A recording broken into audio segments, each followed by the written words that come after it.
നമസ്കാരം. സുഭാഷിതങ്ങൾ. വിദ്യാ പ്രശംസ്യത്തെ ലോകൈഃ. വിദ്യ സർവത്ര ഗൗരവ. വിദ്യയാ ലഭത്തെ സർവം. വിദ്വാൻ സർവത്ര പൂജ്യത്തെ. വിദ്യ ജനങ്ങളാൽ പ്രശംസിക്കപ്പെടുന്നു. എല്ലായിടത്തും വിദ്യ മഹത്വം അരുളുന്നു. വിദ്യ കൊണ്ട് എല്ലാം ലഭിക്കുന്നു. വിദ്വാൻ എല്ലായിടത്തും പൂജിക്കപ്പെടുന്നു. വിദ്വത്വം ച നൃപത്വം ച നൈവ തുല്യം കദാചന. സ്വരാജ്യേ പൂജ്യതേ രാജാ. വിദ്വാൻ സർവത്ര പൂജ്യതേ. വിദ്വാൻ എന്ന പദവിയും രാജാവ് എന്ന പദവിയും ഒരിക്കലും തുല്യമല്ല.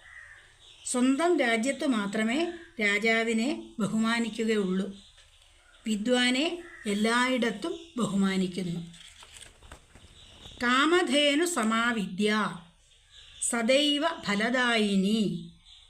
പ്രവാസേ മാതൃവത് തസ്മാത് വിദ്യാ ഗുപ്തം ധനം സ്മൃതം. എല്ലായ്പ്പോഴും ഫലം നൽകുന്ന കാമധേനുവിന് തുല്യമാണ് വിദ്യ. നാട് വിട്ട് കഴിയുന്നിടത്ത് വിദ്യ അമ്മയ്ക്ക് തുല്യമാണ്.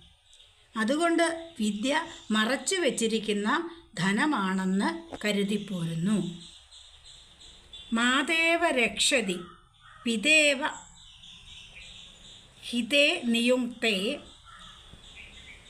കാന്തേവ ചാപി രമയന്ത്യപനീയ ദുഃഖം. കീർത്തിം ച ദിക്ഷു വിതനോതി തനോതി ലക്ഷ്മീഃ.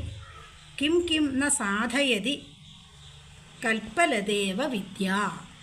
വിദ്യ അമ്മയെപ്പോലെ രക്ഷിക്കുന്നു. അച്ഛനെപ്പോലെ ഹിതമായ കാര്യത്തിൽ നിയോഗിക്കുന്നു. ഭാര്യയെപ്പോലെ ദുഃഖമകറ്റി സന്തോഷിപ്പിക്കുന്നു. ദിക്കുകളിൽ കീർത്തി പരത്തുന്നു. ഐശ്വര്യം ഉണ്ടാക്കിത്തരുന്നു. കൽപ്പവൃക്ഷ തുല്യമായ വിദ്യ എന്തെല്ലാമാണ് സാധിച്ചു തരാത്തത്? സാധിക്കുന്നത് എന്തും നൽകുന്ന സ്വർഗത്തിലെ വൃക്ഷമാണല്ലോ കൽപ്പവൃക്ഷം. സുഭാഷിതങ്ങൾ ഇഷ്ടപ്പെടുന്നവർ സബ്സ്ക്രൈബ് ചെയ്യുകയും ലൈക്ക് ചെയ്യുകയും ചെയ്യുമല്ലോ.